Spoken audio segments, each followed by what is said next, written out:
Hey, what's up guys? I got the new Ring indoor cam. I also have the version 1 which came out in 2019. So I'm going to unbox this thing, review it. I'll show you guys what it can do, what it can't do. So this is basically indoor cam, so it's not weatherproof. It is designed to be indoors. Alright, so real quick, I did actually put tape over the QR code that you do need to scan during setup, but I did want to hide that. But let's talk about some of their differences. The first one is the obvious privacy cover. So you could take it either or, and then you could see the little signs up on the top as well. So the lock mode and then unlock, and then you could basically unlock in either direction, which is nice. With the version 1, there's a really cool trick that you can use. It's called a cup, and boom, you got privacy mode right there. So, but essentially, I did want to also mention that I've been using this version 1 for about 4 years now, ever since it came out. So it's actually pretty awesome. Never had an issue with it, which is really, really good. Okay, so let's talk about some of their differences. You can see they're basically exactly the same size, with the addition of this one has the cover, so it is slightly larger.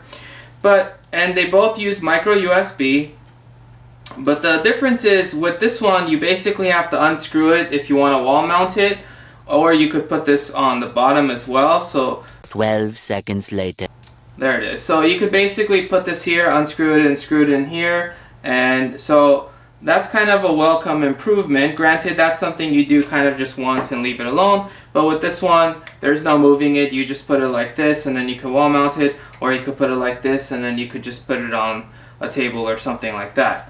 Now, some of the other differences are that this new one supports color night vision. It also has customizable motion detection, and it has a slightly different field of view, slightly more, but just about the same really. They're both 1080p HD, and they operate on the 2.4 gigahertz band on Wi-Fi, and it does come with a 6.5 foot cord, and this does perfectly slide in right here in the back, and pop it in, you're good to go. If 6.5 feet is not long enough, they do sell the optional 10.5 feet, which I actually got with this thing. So, in fact, this looks a little bit thicker actually than this. Yeah, the 10-foot one looks a bit thicker than the one that comes with the 6.5 foot. So, it is an option it comes with. Okay. And I'm assuming it's probably going to come with some screws. This thing's probably, yeah, there's a QR code right here. I'm hiding it with my thumb. You can scan that as well. And then we got some parts, I'm assuming some screws and stuff. Yeah, typical 3 screws. And the power adapter, which I believe is 10 watts. No, it's actually less. It's 5 volts, 1.5 amps, which means it's 7.5 amps. 7.5 watts. So you just multiply voltage times current. This one is the old power adapter for the original one, and this one is 5 volts at 2 amps, so that's 10 watts, where this one is 5 volts at 1.5 amps, which is 7.5 watts. So technically, the new one takes slightly less power compared to the other one. 25% less power, actually. So once you set up the camera in the app, it shows up as the last camera. If you want to relocate it, you basically just hold it, and then you can move it around. If you want to do that, just for this video, I'll leave it at the end to make life simple. Tap on it, and you can press play to go live. So when you go live, this is showing you live what is happening right now at this particular second. If you rotate the camera, it goes like this. You're free to zoom in and out. The more you zoom in, the more you're going to lose quality. Now you get these buttons on the side and on this other side, so if you tap this, you can hear what's going on. If you tap, basically pick up the audio from the camera or not. You can also basically call to it and then speak out of this, and then you can turn off the mic again if you want to do that. So you have these options. So that's the gist of the camera itself, and then you get options. Now, because I'm on the Ring Protect plan, I get 6 months of footage saved, which is really nice for all the Ring cameras at my location. And that's why I have so many Ring cameras, because I get the cloud storage with all of them for no additional price, which is really nice. And then you can also filter events. So if something happened, you're like, I want to see the last time, a person was detected. You could click on that, click filter events, and then it'll show you that. And that's just me looking for some cookies or something, which I shouldn't be doing. Okay, So basically going back to live and going to settings, I'm going to close and go to settings right here. So you can't go live and go to the settings. So you go here, these are the three main options, and really the first two are kind of the ones that you might want to have on or off, but really it's motion detection. This is the most important one. If you turn this off, it will not record if it detects motion. So this is the one that I do want on. I do want it to record if it detects motion. Motion alerts. This is when it detects motion, it will tell you, which gets annoying really fast if it's somewhere that a lot of people walk, which is, in this case, is the kitchen. And if you have this, you can also set a schedule to actually when you're allowed to get motion alerts in the settings. Inside, I think it's motion settings or device settings. We'll check it out. I'll show you guys the option for that. But I like to have this off because it's not important for me to know if something happened there. It's just if something did happen, I do want it recorded. And then motion warning, basically. Now, there are a lot of options here, and in an effort to make this video as short as possible, I'm just going to go over the main one. So you can do a motion snooze if you wanted to. Device health shows you the health of it. But really, these are the two most important things. Motion settings and device settings. So motion settings is you can basically edit the zones. So it creates a default zone. You can even add zones. You could put like one here and then one here. But basically, let me show you guys. So if I click on this, I could say, oh, I only want motion to show up in this blue area.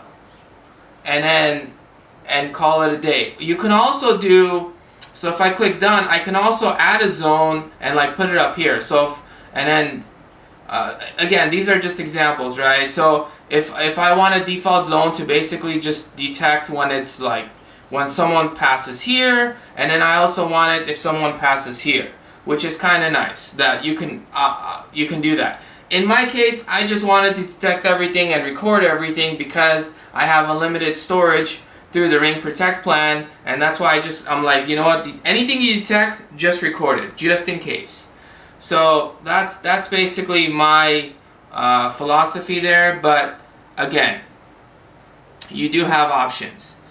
So I'm going to leave that so I don't save any of the settings, and then motion sensitivity, so you can say detect it, like if there's a bug flying and you see it, record it basically. And I don't know if it'll detect bugs, but any small amount of motion, you want it to pick up anything and record, so just click save. Now, because of this, there's a lot of false positives, so that's an adjustment you want to do. And then you can turn on smart alerts to say, if it's a person, alert me or not. You can also disable smart alerts. So there's a lot of options here. And then advanced settings. Oh, this is right here, motion schedule. So if you enabled motions, you can say, well, I don't want to be reminded at nighttime.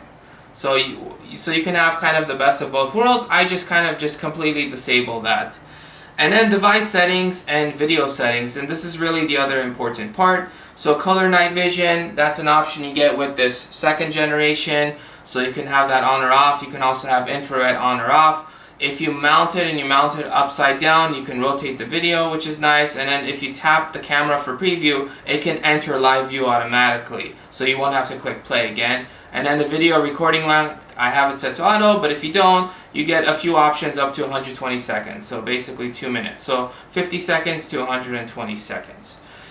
Alright, so we're going to look at it side by side. We have the new one on the left and the older one on the right. And the new one looks a little more exposed or overexposed, and the one on the right looks a little more natural. So again, this is the newer one. They both look fine. I mean, this is not 4K quality, it's 1080p, it's nothing crazy, but I feel like the older one looks a little bit better. What do you guys think?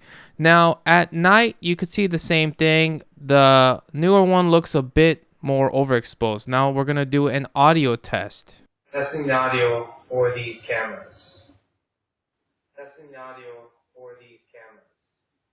The audio is completely unmodified, so it looks like the new one picks it up much more clear than the older one, which is a good thing.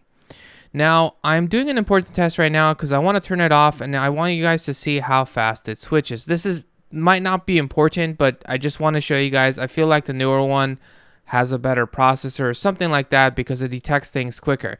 Now, right off the bat, the newer one looks much better with infrared. It looks much more clear. I mean, it's not that it's super clear or anything like that, but you could tell the older one is definitely a lot more blurry. So it's a huge improvement for infrared. And here is the new color vision for the newer version. Again, this is not amazing by any means, but the fact that it's actually incredibly dark right now in this room and it's picking it up with fairly accurate color for something of this price range is pretty good, I would say. Now, let me know what you guys think in the comment sections below, and as always, smash that subscribe button, and I'll catch you guys in the next one.